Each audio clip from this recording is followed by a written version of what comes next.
Quero congratular com todos que estão aqui presentes, manifestando a nossa alegria de estarmos aqui nesse ambiente tão acolhedor.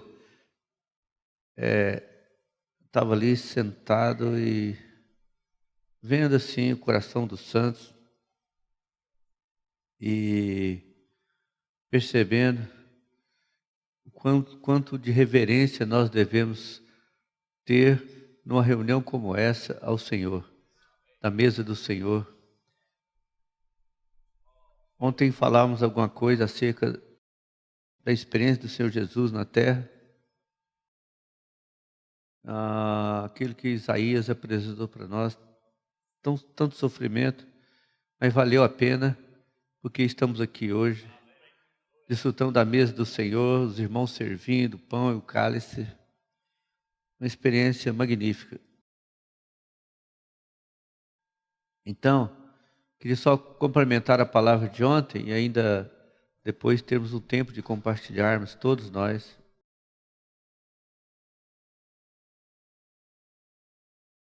Então, ontem, vimos assim que o apóstolo João Batista, o sacerdote João Batista, ele apresentara a pessoa do Senhor, ele antecedeu a vinda do Senhor, anunciou a vinda dele, viu o Senhor vindo como pomba naquele momento do batismo ali no Jordão, e ele manifestou claramente, olha, esse é o que esperávamos, esse é o que Deus nos revelou que haveria de vir, maior do que a mim.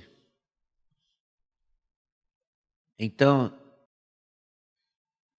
queria que os irmãos colocassem aí Atos 13, 25.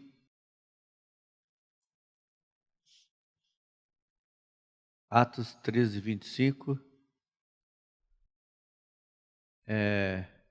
Então esse versículo diz assim: mas ao completar João Batista, a sua carreira, dizia. Então aqui o apóstolo Paulo estava muito claro, o escritor de Atos estava muito claro que naquele momento ali, João Batista estava completando a sua carreira. O ministério dele estava completado naquele momento. E ele falou claramente, não sou quem supondes, mas após mim vem aquele de cujos pés não sou digno de desatar as sandálias.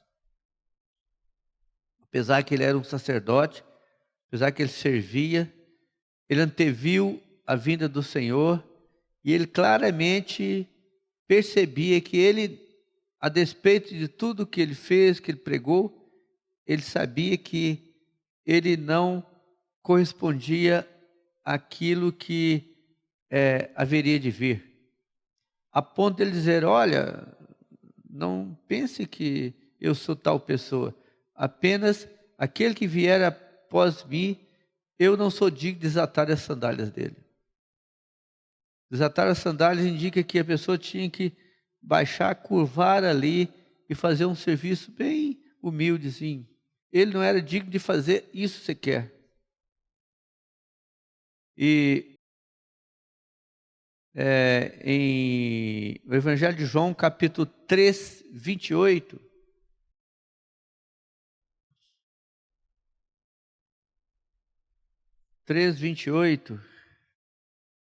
diz assim, vós mesmos sois testemunhas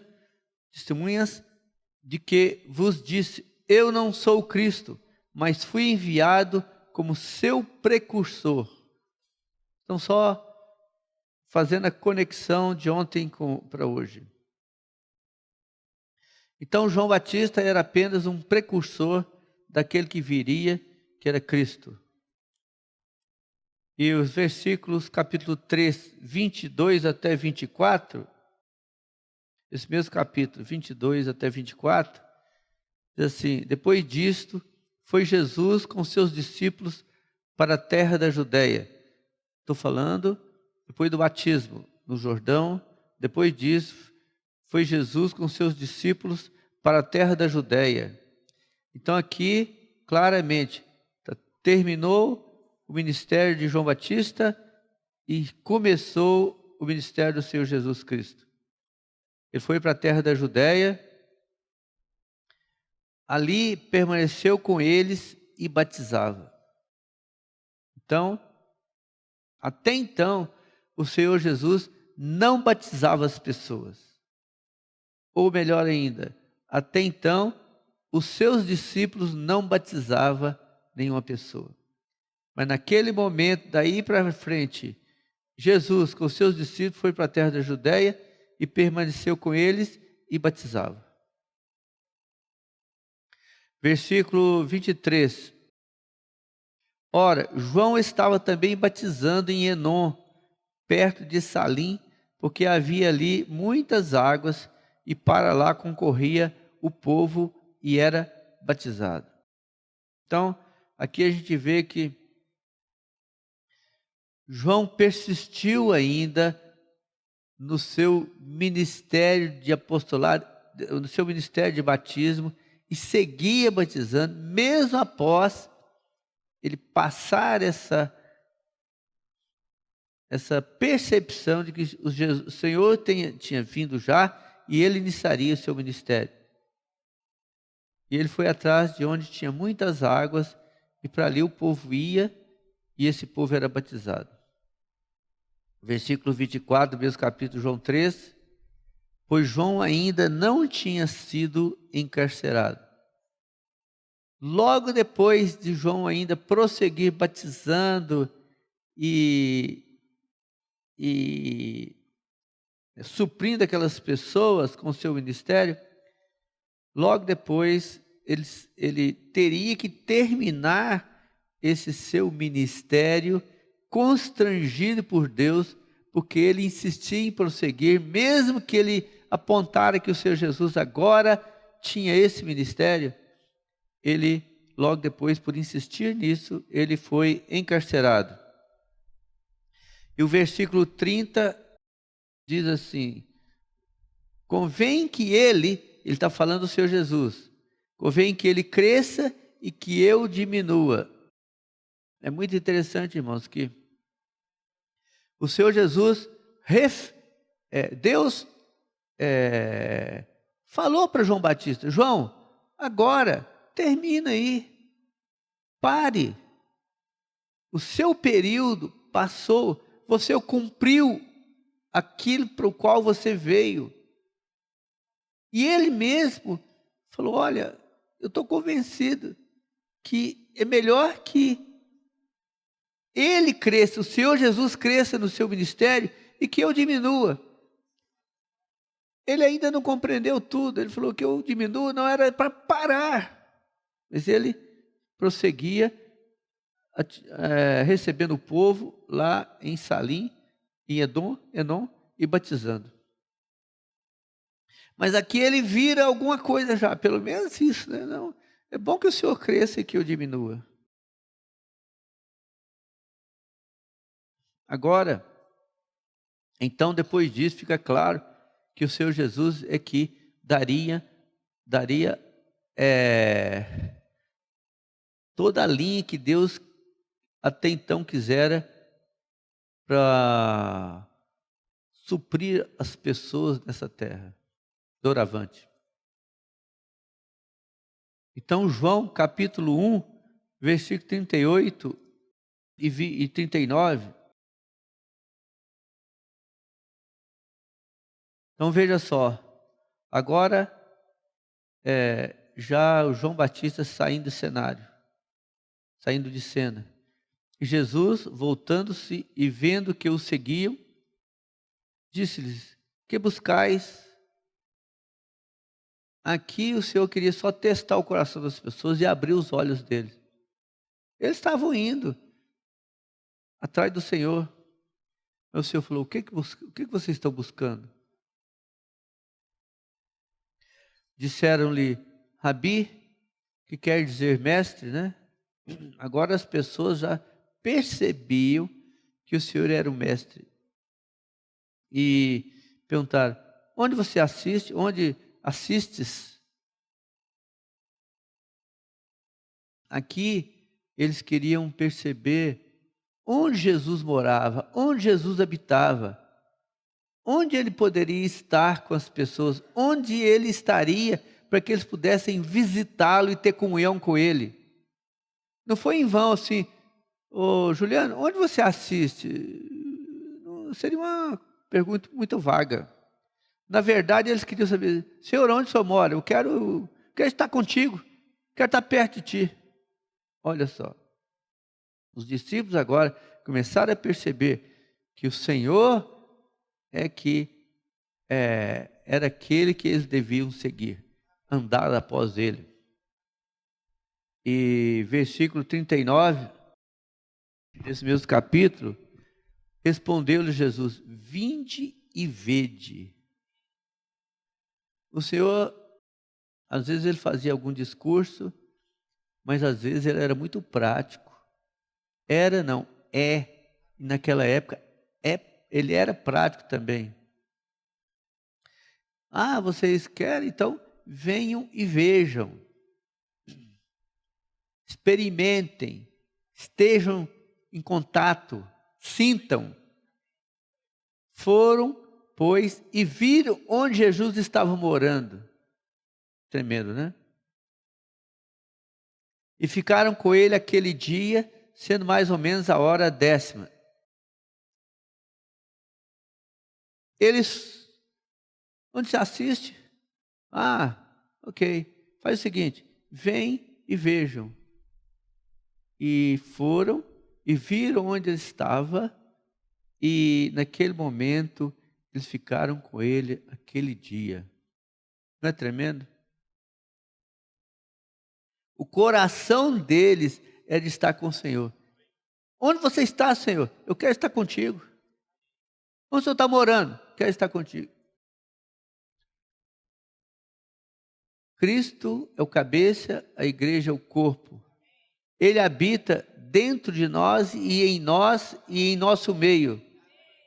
Se alguém perguntar onde você está, ele está aqui conosco, dentro de nós e em nós e no nosso meio, e é bom que estejamos juntos. Esse anelo dos discípulos deve estar dentro do nosso coração. Eu quero estar contigo, quero passar um dia contigo. Aliás, o domingo, na nossa percepção, é o dia que o Senhor separou para nós, o dia de descanso nele. Quero estar junto de ti. Passar o dia contigo. Não é tremendo isso? Você tem esse coração de passar o dia com o Senhor? Deixar suas coisas de lado, seus interesses pessoais, suas ocupações, e aquele dia ser contigo, ser para o Senhor? Não foi à toa, irmãos, que Deus separou um dia, no 7º dia, Ele separou para o homem, para ele descansar e os homens estarem junto com ele. Então nós temos esse privilégio. E quando nós, no domingo, separamos esse dia para Ele, nós somos supridos. Haja visto que ocorreu agora mesmo aqui entre nós, a mesa do Senhor para nos suprir com o pão e o cálice, nos alegrar com Ele, os hinos, nos alegrar pelo cântico ao Senhor. Maravilhoso. Perder isso é uma perda tremenda, uma falta para nós. Perder por coisas menores é muito triste. Não, hoje eu estou meio baratinado, acho que não vou à reunião. É uma perda, é o dia que o Senhor separou para nós, para estarmos com Ele e com os santos, e sendo suprido por Ele na mesa do Senhor.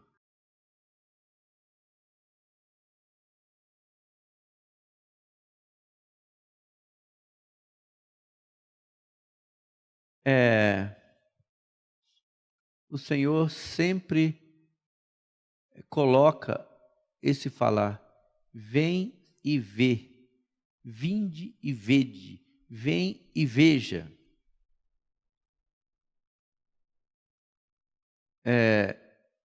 Logo a seguir, no Novo Testamento já, também a gente vai ver a comunhão entre dois homens preciosos. Aqui era o Senhor com os seus discípulos, que está acima de tudo. mas queremos ver também a relação entre dois homens muito preciosos, que nós devemos ter apreço por aqueles que estão à nossa frente também. O Senhor está acima de tudo, mas veja só, Filipenses 2,19. Filipenses 2,19. Paulo escrevendo aos Filipenses, a igreja que está em Filipos, e dizendo: espero, porém, no Senhor mandar-vos Timóteo o mais breve possível, a fim de que eu me sinta animado também, tendo conhecimento da vossa situação. Isso é uma preocupação. Tem algum irmão que está desencorajado, não veio à reunião. O que aconteceu? Aí alguém fala assim, ou você sente, né? O Senhor mesmo revela para você: eu vou encaminhar Timóteo, vou te encaminhar. Você, irmão, cuida daquela igreja, cuida daquele irmão, para que eu me sinta animado. Agora mesmo, tem uma irmã preciosa aqui entre nós, a irmã Elice. Dias que eu não a via. Aí, meu Deus, cadê a Elice? Quando eu a vi, eu fui: irmã, cadê você? Não, fui buscar meu pai, minha família, para estar aqui conosco. Passei a festa, os dias finais do ano. Aí puxa vida. Aí, tendo conhecimento disso, eu fiquei animado. Ó, Senhor, obrigado por essa irmã. Então, esse deve ser o nosso sentimento. Preocupar com os santos. Onde eles estão? Paulo fazia isso. Paulo ficava alegre e animado por saber a condição dos santos e preocupado com eles. Os versículos 20 e 21 desse mesmo Filipenses 2, ele fala assim: porque a ninguém tenho de igual sentimento que sinceramente cuide do vosso interesse. Ele está falando para Timóteo. Olha que coisa tremenda. Olha a preocupação daquele irmão com os outros irmãos. A ninguém tem de igual sentimento que sinceramente cuide dos vossos interesses. Puxa vida. Aqui você não tinha dúvida nenhuma do apreço para aquele irmão. Você sabia que ele era o seu braço direito mesmo. Você podia confiar naquele irmão, porque Paulo depositava todo o sentimento de apreço pelo Timóteo, porque ele sinceramente cuidava do interesse dos santos. Não é tremendo isso? O Senhor dá essa comissão para nós, cuidando dos interesses dos irmãos. E ele ficava alegre, tranquilo. Agora mesmo vocês podem ver muitos irmãos dentre nós viajar para a conferência de jovens. Você acha que eles não estão lá, eventualmente, lembrando de nós aqui nessa reunião? O que está acontecendo? Tem alguém cuidando ali? Como é que é? Sabe? Preocupa, irmão.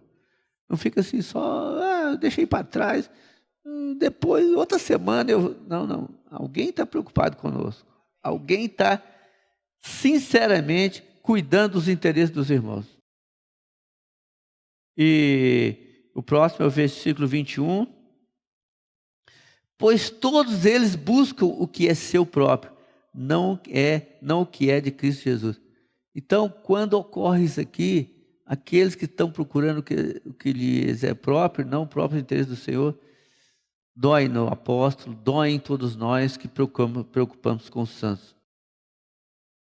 E Filipenses 3:10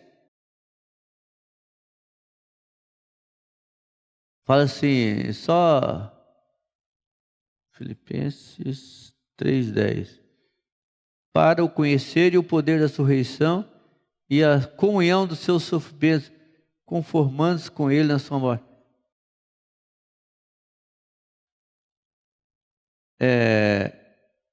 Aqui o apóstolo estava preocupado em que os irmãos conhecessem o poder da ressurreição do Senhor e a comunhão nos sofrimentos do Senhor, conformando com a morte dele, o Senhor preocupado que nós tivéssemos esse apreço pelo Senhor e sofrendo até mesmo, conformando com a morte do Senhor na cruz.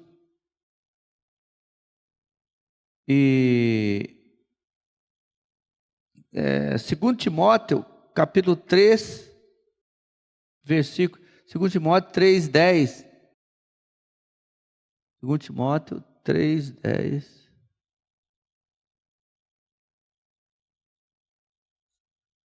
Tu, porém, está falando ainda com Timóteo, tens seguido de perto o meu ensino, procedimento, propósito, fé, longanimidade, amor, perseverança. Quando você preocupa com os santos, você não vai preocupar com todos, assim, você não tem acesso a todos os santos, mas tem alguém que você percebe que tem seguido de perto, junto com você, no cuidado com os santos. Paulo percebia que Timóteo era tal pessoa.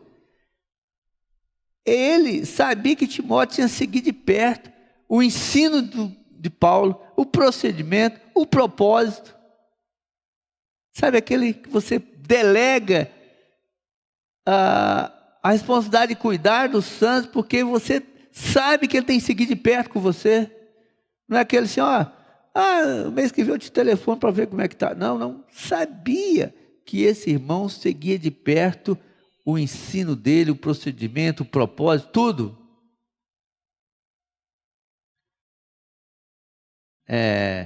Versículo 11, desse mesmo capítulo. Também falou para o Timóteo, as minhas perseguições, os meus sofrimentos, quais me aconteceram em Antioquia, Icônio e Listra, que variadas perseguições tenho sofrido, de todas, entretanto, me livrou o Senhor. Então a gente sabia que ele, Timóteo, soube de tudo isso que aconteceu com Paulo, por isso Paulo podia ter esse apreço para com ele, pela sinceridade, pelo cuidado que ele tinha, porque ele conheceu a vida do Timóteo, do Paulo, ele sabia de tudo, e sabia que Deus o havia livrado. Por isso, essa comunhão, essa interação tão forte entre Paulo e Timóteo. Por isso ele sabia que Timóteo seguia de perto o apóstolo Paulo. Será se nós seguimos de perto o apóstolo que tem nos servido? Tem cuidado de nós? Será se ele pode confiar em nós, porque nós conhecemos a história dele, conhecemos como ele age, como ele está preocupado conosco? Nós devemos saber todas essas coisas, irmão, e saber a realidade, saber a verdade das coisas. Saber que tem alguém que vela e zela por nós e que sabe que tem alguém que junto com ele preocupa conosco. Essas coisas nós temos que estar certos.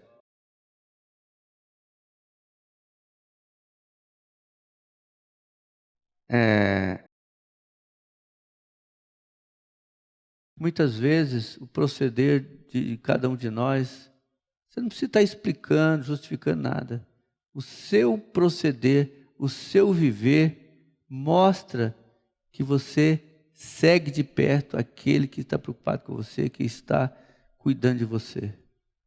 Muitas vezes não precisa falar nada, as pessoas sabem, os irmãos têm discernimento, a intuição diz acerca disso. Olha, João 1, 40 até 42. Vamos ler primeiro. João 1, 40.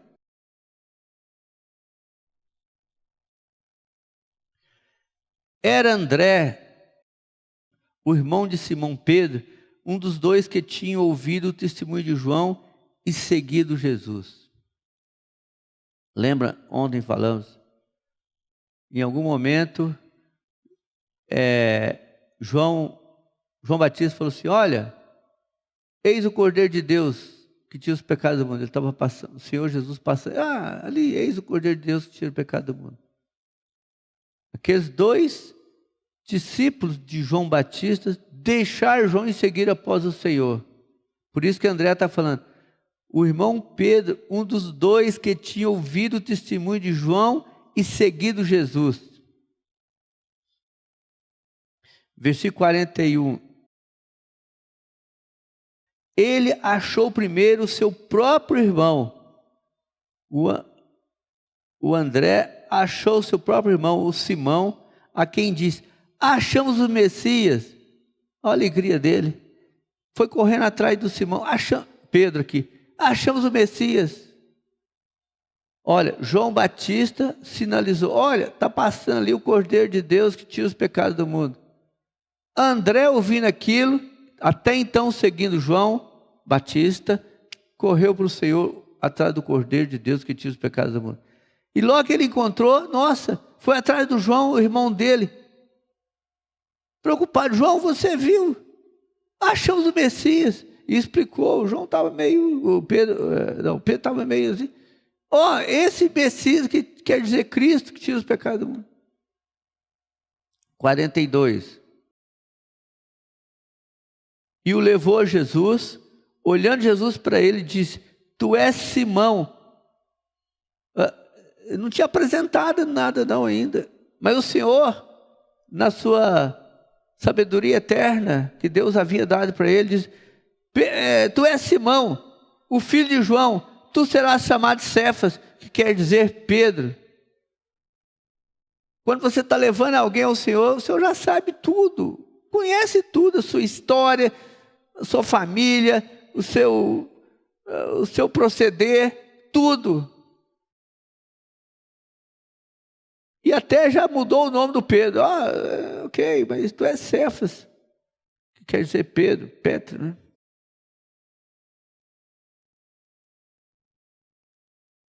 Esse ambiente de apreço pelas coisas do Senhor e querer estar perto do Senhor e segui-lo fielmente é um ambiente que devemos buscar. Você vê um irmão por aí, tenha o sentimento de buscá-lo e levá-lo a Jesus. O Senhor vai falar, você é o Pedro, rapaz. Você é o Simão, filho de João, que agora estou te nomeando como Cefas. Tem uns irmãos mais novos aqui, que eu nem os conheço direito. Aí o outro apresenta, não, aquele irmão, rapaz, você não sabe quem é ele, não? Ele é o Simão, o filho de João. Alguns irmãos me apresentam, os outros assim. Aí eu, puxa vida.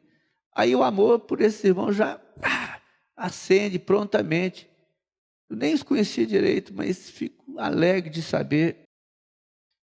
Esse ambiente de amor pelos santos, que o Senhor mudou até o nome de João para Cefas, esse deve ser o ambiente que nós devemos buscar.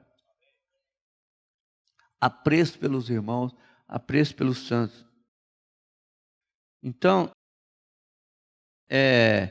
vamos para João 1, 43 e 44. 43. Essas experiências são maravilhosas. João 1, 43. No dia seguinte a esse evento que o Senhor encontrou com André e o Pedro, resolveu Jesus partir para Galiléia e encontrou a Filipe, a quem disse, segue-me, é o terceiro apóstolo. O Senhor foi caminhando e chamando aqueles. É tremendo, irmãos. Porque o Senhor muitas vezes encontra-nos e fala, segue-me. Falou isso aí para Filipe, falou para o Mateus, foi falando, segue-me. Senhor Jesus.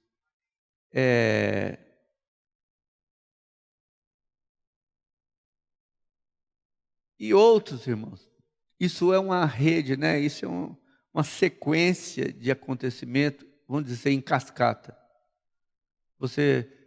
O André fala para o Pedro e vai seguindo aquilo ali. E de repente, naquela caminhada, o Senhor ainda encontra o Filipe. Aí o versículo 45 ainda tem mais um detalhe aqui.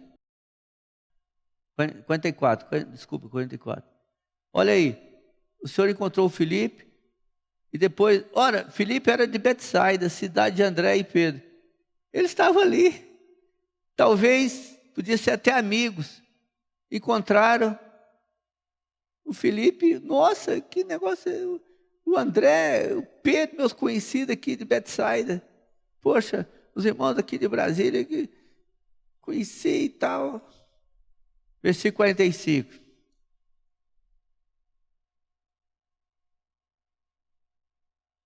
Aí esse Filipe, que já estava lá na frente, encontrou um outro, o Natanael. Não é muito próximo de nós, você encontra o outro. Aí você está andando ali, encontra o Natanael, lá em Betsaida, você encontra o Natanael. Aí ele fala assim, achamos aquele de quem Moisés escreveu na lei. Não é a pregação do Evangelho? Você está caminhando ali, encontra um amigo, Natanael. Oi, Natanael, rapaz, acorda aí, achamos aquele que Moisés já falara lá atrás. Achamos ele agora. Então, Moisés escreveu na lei, e ele achou o Natanael e falou para ele, a quem se referiram os profetas. Moisés falava, os profetas seguiram falando, ele achou o Natanael e falou, rapaz, olha aqui, achamos esse homem. Jesus, o Nazareno, filho de José. Ele sabia das coisas todas. Jesus era o Nazareno, porque ele nasceu em Belém, mas foi criado em Nazaré, por isso era chamado de Nazareno. Ali já estava o íntimo, sabia tudo. Veja só como é que você rapidamente fica familiarizado com esse ambiente de acolhimento. O próprio Filipe já falou para o Natanael, olha aquele lá que Moisés falara há tantos anos atrás. Pois é, rapaz, Moisés escreveu na lei, os profetas falaram dele, deixa eu te apresentar aqui. Esse Jesus é o Nazareno, o filho de José, está aqui, ó. Isso é viver o Evangelho, é preocupar com as pessoas, é ir atrás das pessoas e querer apresentá-las ao Senhor Jesus. Esse é o nosso papel, irmãos. Você pratica isso, eu preciso praticar também. Nós devemos encontrar os nossos conhecidos Natanaéis e pregar para eles e fazer, ó, Jesus aqui, Deus falara lá, Moisés falara, e os profetas ficaram falando no tempo, e ele está aqui, ó, o pai, ele nasceu em Belém, mas mora em Nazaré, e por isso ele é nazareno, ele é o filho do José, sabe aquele carpinteiro lá? É esse aí, rapaz. Então, esse ambiente de muita alegria. Versículo 46. E perguntou Natanael, de Nazaré pode sair alguma... Aí o Natanael desavisado, com os conceitos judaicos dele. Conceito judaico. O Filipe falando para ele, e ele, de Nazaré pode sair alguma coisa boa, respondeu o Filipe, vem e vê. Não é tremendo isso? Quando você encontra as pessoas pela frente, amigos, conhecidos, parentes, ou tropeça na pessoa ali, você fala do Senhor, rapaz, pode sair alguma coisa boa daí? Qual é a sua posição? Vem e vê. Quando você fala da igreja para as pessoas, igreja, nossa, eu já tenho ouvido falar tanto mal de crente, dos igrejas. Vem e vê. E você fica. Sabe por quê? Porque o ambiente espiritual, ele é acolhedor e ganha nosso espírito e nossa alma. E te atrai para isso. Tem que dar um tempinho para os irmãos, né? Aí o versículo 47. Jesus viu Natanael. Aí as coisas vão acontecendo de forma muito orgânica, muito espiritual. Depois que ele falou, alguma coisa pode sair dali. Jesus viu Natanael aproximar-se e disse a seu respeito, eis um verdadeiro israelita. O Senhor já sabia tudo, já lera tudo o coração e a história de Natanael e falou, em quem não há dolo. Natanael, ele era, sabe aquele homem reto. Pois é, No coração dele não havia dolo, mas ele estava com o conceito antigo ainda, lá de trás. Podia sair alguma coisa boa lá de Nazaré. Aí, versículo 48, perguntou-lhe Natanael: de onde me conhece? É surpreendente, o Senhor sabe tudo de nós, tudo. Muito antes de você dar as caras, o Senhor já te conhece. Respondeu Jesus: antes de Filipe te chamar, olha só, a presciência de Deus. Antes de Filipe te chamar, eu te vi quando estavas debaixo da figueira. Isso deve ter deixado o Natanael louco. Louco. Devia estar distante, sei lá onde. Não, o Filipe te chamou, você não estava debaixo da figueira? Pois é, você mesmo, eu sabia de você. O versículo seguinte. Então exclamou Natanael: mestre, tu és o Filho de Deus, tu és o Rei de Israel. Não havia mais, não tinha como ficar pensando, não, você pode sair alguma coisa boa de Nazaré? Não, agora está tão claro que você não tem como escapar dessas evidências. 50. Ao que Jesus lhes respondeu: porque te disse que te vi debaixo da figueira, crês? Pois maiores coisas do que estas verás. Porque ali começaria uma caminhada longa e o Natanael experimentando o que o Senhor faria no meio deles. Versículo seguinte, 51. E acrescentou, foi instruir Natanael para que todos os outros ouvindo e tendo notícia e chegasse até nós hoje para a gente saber como o Senhor é. E acrescentou: em verdade, vos digo que vereis o céu aberto e os anjos de Deus subindo e descendo sobre o Filho do Homem. Aquela figura que está lá em Gênesis, mas também está em Atos. O Senhor subindo e depois virá como aquele na sua segunda vinda para cuidar de nós. Eu acho que essas experiências, elas constrangem o nosso coração a seguir após o Senhor, né?